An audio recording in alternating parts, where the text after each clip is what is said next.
भारत और मालदीव के बीच संबंधों में तनाव लगातार बढ़ता जा रहा है।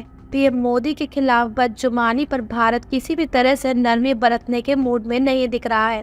भारत ने पहले माले में आधिकारिक विरोध दर्ज कराया। इसके बाद सोमवार को दिल्ली में मालदीव के उच्चायुक्त को तलब किया। सूत्रों के हवाले कहा जा रहा है कि भारत ने इस पूरे मामले को लेकर अपनी नाराजगी जताई है। हालांकि इस पूरे विवाद ने कई सवाल भी खड़े किए हैं।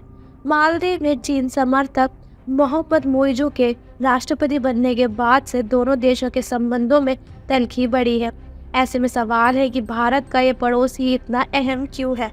मौजूद विवाद बढ़ने से लेकर मालदीव को भविष्य में क्या परेशानी हो सकती है। नमस्कार दोस्तों, हमारे चैनल ट्रेंडिंग न्यूज़ में आपका बहुत बहुत स्वागत है।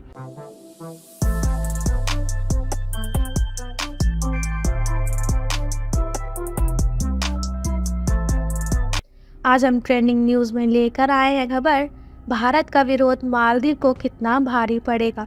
लेकिन आज की वीडियो शुरू करने से पहले अगर आप हमारे यूट्यूब चैनल ट्रेंडिंग न्यूज़ में नए हैं तो जल्दी जाके हमारे चैनल को सब्सक्राइब कीजिए ताकि आपको ऐसी ही लेटेस्ट ट्रेंडिंग न्यूज़ देखने को मिलती रहे। तो बिना किसी देरी के आज की वीडियो शुरू करते हैं। क्यों बड़ा विवाद? पीएम मोदी ने लक्षद्वीप के दौरे के साथ ही वहाँ के टूरिज्म को प्रमोट किया। इसके बाद गूगल पर अचानक लक्षद्वीप को सर्च करने वालों की संख्या बढ़ गई।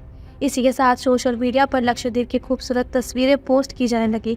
ये बहस चल पड़ी कि जब देश में इतना खूबसूरत जगह है तो अपनी छुट्टी मनाने कहीं और क्यों जाया जाए। लोगों को मालदीव की जगह लक्षद्वीप जाना चाहिए। इससे खफा होकर मालदीव के मंत्री ने टिप्पणी की तो भारत ने जब भी जवाब दिया। अब वहाँ की सरकार ने अपने 3 मंत्रियों को हटा दिया है।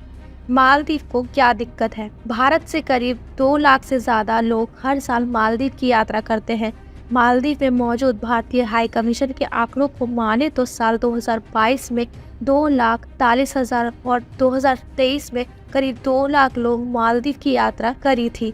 ऐसे में यदि लक्षद्वीप जैसे भारत के द्वीपों को प्रमोट किया जाए तो जाहिर है कि भारत से मालदीव जाने वाले लोगों की संख्या में कमी आएगी, जिसका विपरीत असर वहाँ के टूरिज्म पर पड़ेगा।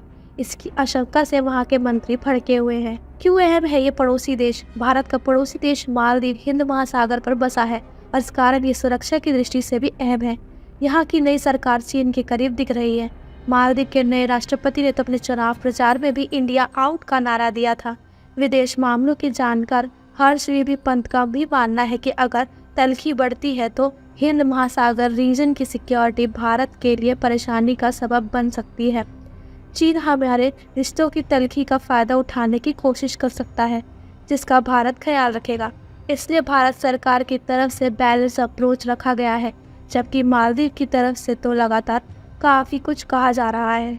मालदीव को लेकर सोशल मीडिया में भले ही भारतीय अपना गुस्सा अलग अलग ढंग से जाहिर कर रहे हैं, लेकिन भारत सरकार ने इस पर बैलेंस रुख अख्तियार किया है। मालदीव और भारत के रिश्ते काफ़ी पुराने हैं। साथ ही रणनीतिक तौर पर भी मालदीव जिस जगह पर बसा है वह भारत के लिए अहम है। मुसीबत में एक दूसरे की मदद।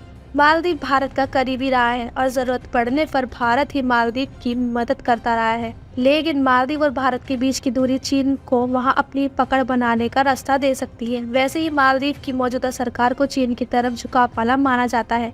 चीन मालदीव में उसी रणनीति पर काम कर रहा है जैसे उसने श्रीलंका या पाकिस्तान में किया। चीन इन देशों को अपने कर्ज में डुबोकर उसका फायदा उठाता है। चीन लगातार हिंद महासागर रीजन में अपनी गतिविधियां बढ़ा रहा है। इस रीजन में हर वक्त चीन के 6 से लेकर 8 शिप रहते हैं। उनकी काफ़ी फिशिंग वेसल ऑपरेट करती हैं और उनके रिसर्च वेसल भी हैं। चीन की हरकत से भारत अलर्ट। हिंद महासागर में चीन अपनी स्ट्रिंग ऑफ पर्ल्स रणनीति पर काम कर रहा है। इसके तहत चीन हिंद महासागर के आसपास के देशों में रणनीतिक बंदरगाह बना रहा है, इंफ्रास्ट्रक्चर बना रहा है ताकि ज़रूरत पड़ने पर उनका मिलिट्री इस्तेमाल कर सके। चीन की मौजूदगी पाकिस्तान के ग्वादर से लेकर हॉर्न ऑफ अफ्रीका में जिबूती और श्रीलंका के हबनटोटा तक है। ये बंदरगाह चीन की हिंद महासागर रीजन में मिलिट्री पहुंच बढ़ा रहा है। एक्सपर्ट्स के मुताबिक अगर मालदीव से भारत की दूरी बढ़ी और चीन उनके ज़्यादा करीब आ गया तो वह हिंद महासागर में परेशानी बढ़ा सकता है। साथ ही भारत का सारा समुद्री ट्रैफिक यहीं से आता है। अगर चीन वहाँ अपनी पकड़ बनाकर कुछ हरकत करता है और भारत को अपना ट्रैफिक डाइवर्ट करना पड़ता है तो ये महंगा भी साबित होगा। तो ये थी हमारी आज की वीडियो आपको कैसी लगी ये कमेंट सेक्शन में ज़रूर बताइएगा। साथ ही साथ वीडियो पसंद आई हो तो उसे लाइक और चैनल को सब्सक्राइब करना ना भूलिएगा। तो फिर मिलते हैं ऐसी ट्रेंडिंग न्यूज़ के साथ। तब तक के लिए आज की वीडियो देखने के लिए आप सभी का बहुत बहुत धन्यवाद।